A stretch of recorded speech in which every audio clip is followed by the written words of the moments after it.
Hello family, welcome back to my channel. If you're new here, welcome. My name is AskAku and I'm a content creator based in Lagos, Nigeria. So in today's video, I'm going to be sharing 5 reasons why I think we should cancel the Japa culture. If you don't know what Japa is, I'll get into it, but I would love to hear your reactions in the comment section, and please, if you enjoyed this video, be sure to subscribe. This video is actually a special episode of my AskAku series. My AskAku series is my weekly Q&A series where I answer your questions and share my opinions on a range of topics that you guys have asked me to address. So I put out a questionnaire 2 weeks ago actually, and one of the questions I got was, what do I think about the Japa mentality? And I figured I need to make a whole video on that because I'm very passionate about Nigeria. I'm very passionate about people moving back to Nigeria and staying in Nigeria.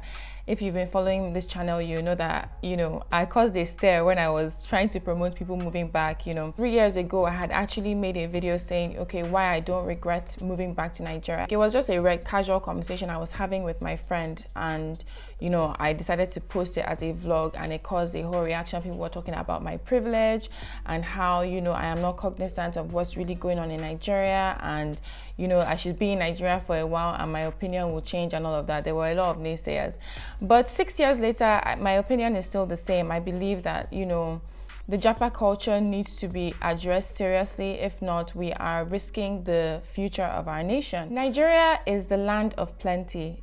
It is Africa's most populous country and the largest economy in Africa as well. The power we have is in our plenty, in our numbers, in our strength. We are a diverse group of people with a very rich culture. We have over 200 tribes, so many languages, like so much land, arable land. We're blessed with natural resources from oil and gas to iron ore, zinc, limestone, even gold. Like, this is a rich nation. Like our richness is natural. Like we don't have to work for it. We just got it like that. So in spite of all our natural resources and our natural endowment, if I will put it like that, it was so sad for me to find out that the African Polling Institute conducted a survey this year, and 7 out of 10 Nigerians would rather leave the country or live outside the country.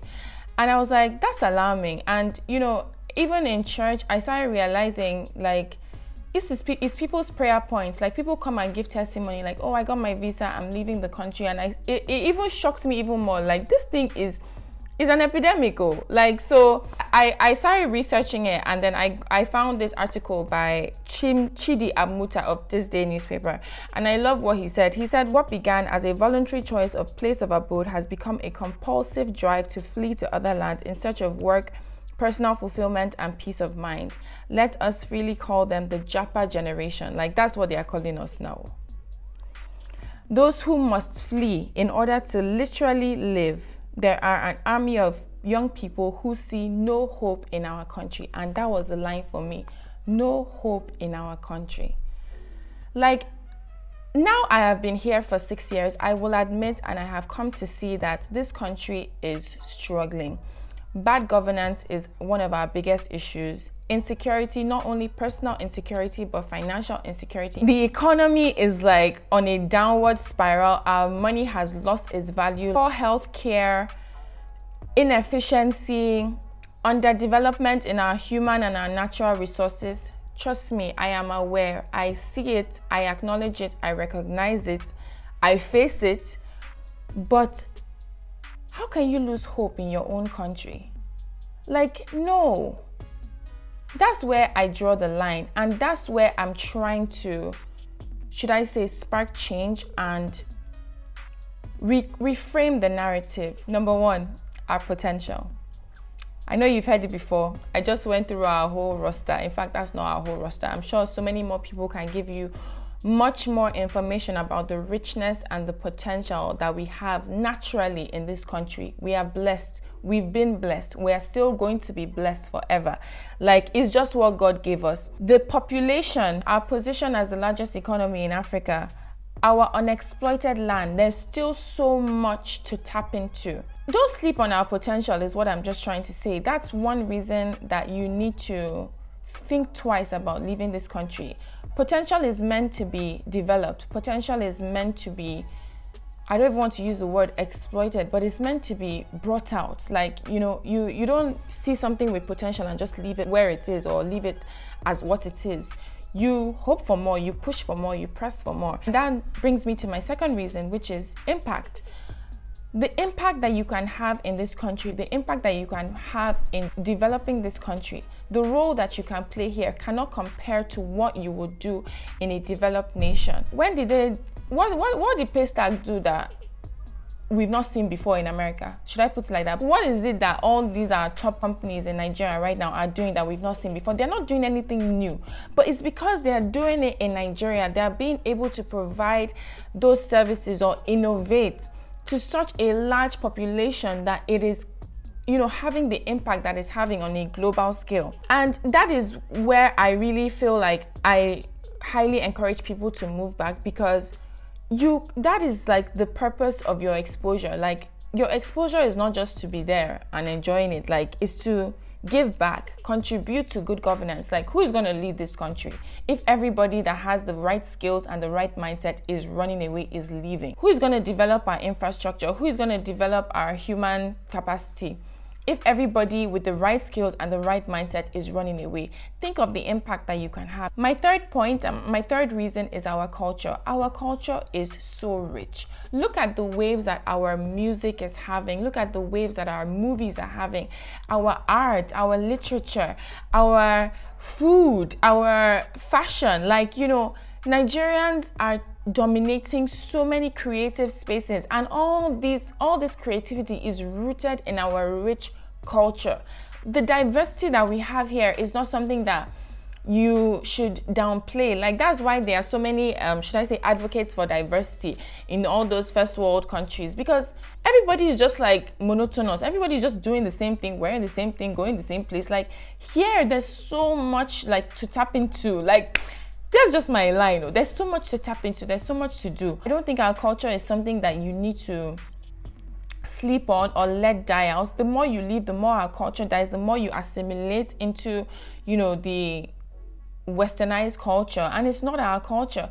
If you guys notice, I always try and wear Ankara. I'm always trying to like do something to still push our culture, even though, you know, I know it is getting watered down. Me, that I don't even speak our language. These are the issues. Like, don't allow our culture die. Okay, number 4 is our resilience.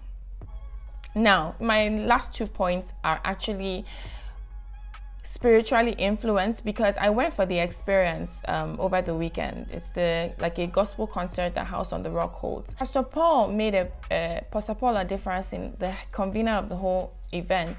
During his word, he gave this reference of the burning bush. Like, you know, when you see a burning bush, then you should know that God's hand is involved in it, and there's a reason that bush isn't burning out. Now, we all, like I've mentioned, we all know the struggle of Nigeria. We all know that this country has been on fire since colonialism, since independence, since I don't know any period of peace and prosperity and stability that we've had like for a long term in this country. I don't think that has ever existed. So why is it that they keep testing us, they keep stealing from us, they keep killing us, they keep using us, they keep burning us, and we are not dying out? Don't you now feel like there's something behind that? Like, doesn't our resilience count for something? Like, those of us who are still persistent, who are still keeping on and, you know, fighting the good fight of faith, do you think it's just gonna end like that? No, it has to end in praise. It has to end in glory. I believe that. And that brings me to my final reason, our destiny. This country is so anointed, like so blessed naturally. Like I said, our people, why is it that our people are always the ones thriving? Our people are always the ones excelling in the global community? Which even reminds me, during the experience, the consular or the US consul to Nigeria came and he made a statement that the US needs our help. Now, in fact, let me insert the clip. Would you please receive His Excellency, once a missionary, but now on a mission from America to partner and build economic strength between our two nations and countries, the present Consular General of the United States Mission in Nigeria, particularly to the 17 southern states. His name is Will Stevens. Make him very welcome. Will, the microphone is yours, sir. Hello, Lagos! Woo! All right.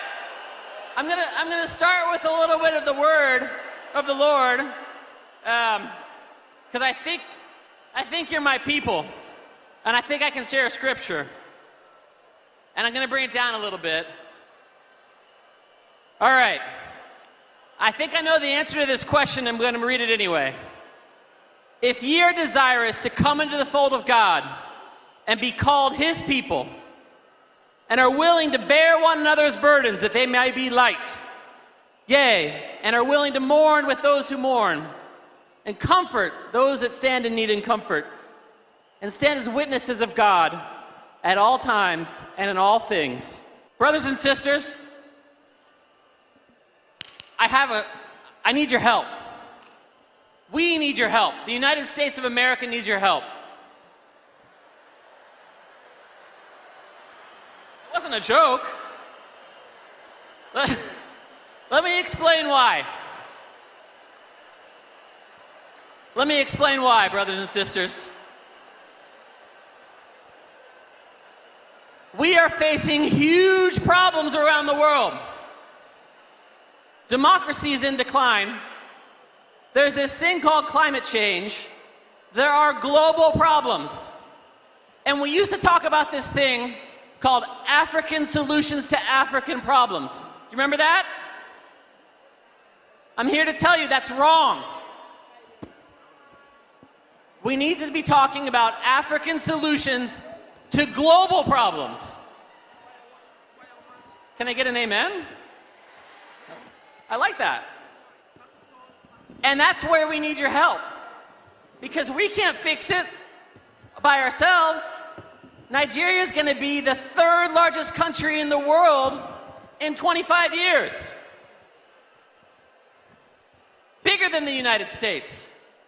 So we need to work together on those global problems. That means we need to accept each other. We need to support one another. We need to bear one another's burdens. We need to mourn with those that mourn, because the problems we face are not just your problems or my problems, they're all of our problems. You hear him say, it's no more African solutions to African problems. It's now African solutions to global problems. When I heard that one, my ear just did zang. Like, what do you mean? You people now want to use us to solve your problems? Should I not let you know that these people are noticing something? Why does the global community feel like they need our help? Because we are heading somewhere. Our future is bright. Our destiny is set, as in it's ordained. Like, there's so much in store for us in this country. We need to broaden our vision. We need to see the bigger picture.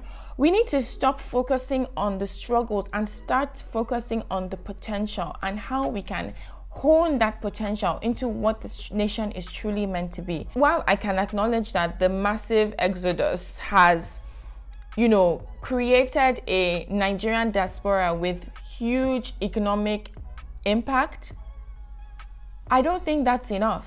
I think we need more people to stay on ground. We need more people to be on ground and to actually develop this country. Where does that leave us in 2023?